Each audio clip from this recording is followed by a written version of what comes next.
In the last 6-7 years, the public debt of Nepal has been doubled. Should we consider this as an alarming situation? Now, clearly, this is something that we look at closely in terms of a doubling of a public debt. But our assessment of Nepal public debt is that it's at low risk of debt distress, which is the lowest category that we have. But at the same time, we cannot be complacent in a sense that, as you mentioned, debt doubled in the last 6 to 7 years. So what is important going forward is to act in such a way that the low level of debt is maintained, and that means strengthening domestic revenue mobilization, which is very important in Nepal. In the last fiscal years, the tax to GDP ratio of Nepal was around 19%. Do you see any possibility to increase this ratio? This is one area of particular concern to us, actually, and it links well to your question on debt, because this is where we think that Nepal can increase tax to GDP ratio and be able to maintain the low level of debt. From our assessment, actually, the tax to GDP ratio declined from about 20% last year to about 16% this year, which is quite a large drop of 4% of GDP. And as part of the IMF program with authorities, we have a domestic revenue mobilization strategy that the authorities are expected to approve in 2 weeks from now, in April. And it's very, very important to first approve it and move to implementing it, because that will help raise tax to GDP ratio. Okay, for increasing the tax base and tax revenues, as you talk about revenue mobilization strategy, on which area do government need to implement good reforms for increasing the tax to GDP ratios? The IMF actually produced a technical assistance report based on a technical assistance mission, where we identified a number of reforms, and this includes a broad set, and it has a potential to raise up to 4% of GDP in terms of new revenues. And it includes reform like for the value-added tax to reduce exemption, broaden the base in terms of excises, to also simplify the excise regime and introduce excises on products like vehicle and fuel and coal. It also includes other areas like raising the rate of property taxation and improving the system, having also a better personal income tax, but making it more progressive. And in terms of a corporate income tax as well, there are some number of measures like streamlining exemptions there as well. So it's really a broad set of measures. ECF's 38 months financing package, 26 months already passed, and only 3 installments have been released yet.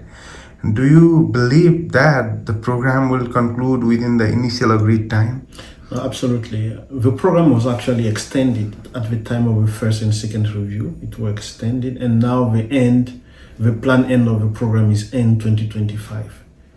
And what we have left, we have already done 3 reviews. We have 4 reviews remaining, and we exactly on time to complete these reviews. So there will not be, as long as we have implementation of measures, we don't see any reason for delay in the program, and we're right on track for now. As per the initial agreement, the fund has to prepare right now for the 5th review missions. However, as of now, the fund had not completed the 4th review. Why there is a delay? Well, it's not a delay actually. Now we're planning for the 4th review. So the plan is to now have a 4th review in the first half of the year essentially. And that's what we're working on now, as of now. So there is no delay. So now is the 4th review, and the 5th review is expected later in the year. So we are... Every time the funds claim that the ECF is the government of Nepal's program, fund going to Nepal to support the government. However, the Nepalese business community, you also talked with them, claim that the fund is influencing the government's policy.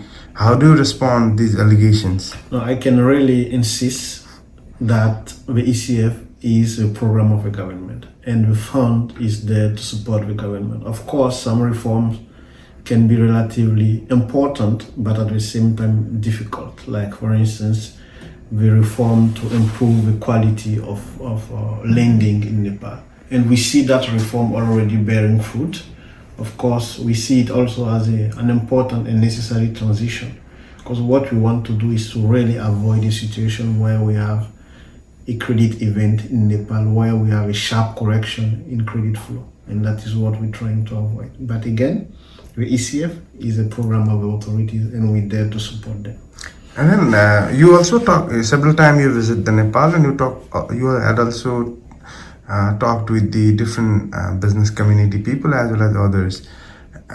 Why then they are saying that the IMF is influencing the government's policy? In your opinion, why they are talking about the IMF's interventions or anything then? I think what we do, we do that in all countries. Sometimes we just provide advice when we have financial support, like we do in Nepal.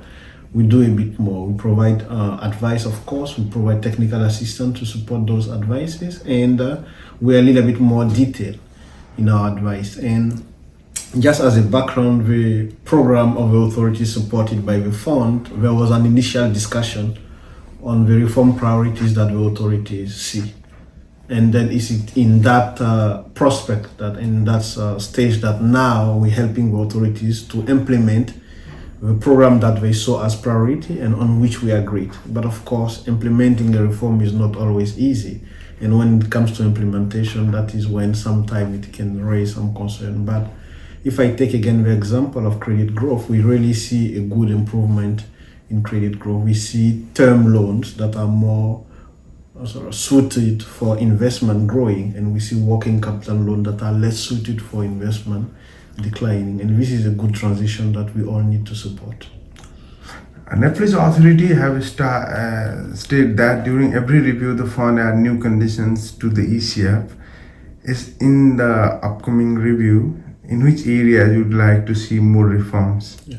As I've said, we have agreed on a set of reform with authorities at the initiation of the program. So this will be a continuation.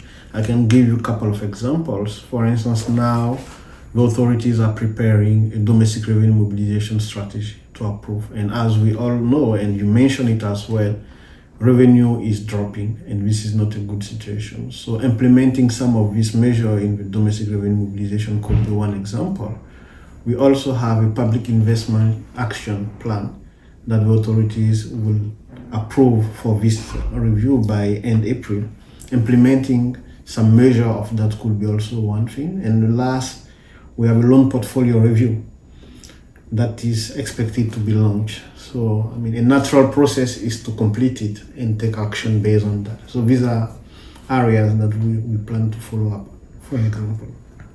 Drawing from your experience in different countries, what are the strengths of Nepalese economy among the LDCs? When you look at Nepal economy, clearly as of today, what you see is relatively stable macro. Relatively stable macro meaning if you look at the debt level is relatively low. Even though it increased double, still around 50% of GDP, which if you compare to other low-income countries is relatively low.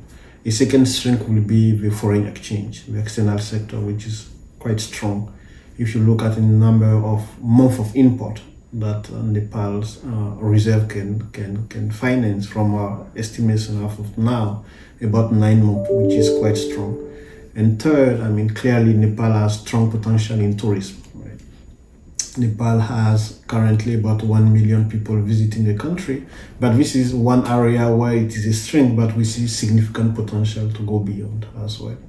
My last question, you have experience in different countries. Many people said that working in Nepal is quite tough. Do you feel that? Working, I will say, is quite rewarding because, when you have challenges and you help the authorities overcome these challenges, I think it's rewarding. So that's the way I would put it, rewarding rather than difficult. But of course, we have to face some difficult situations and we have to handle them with authorities.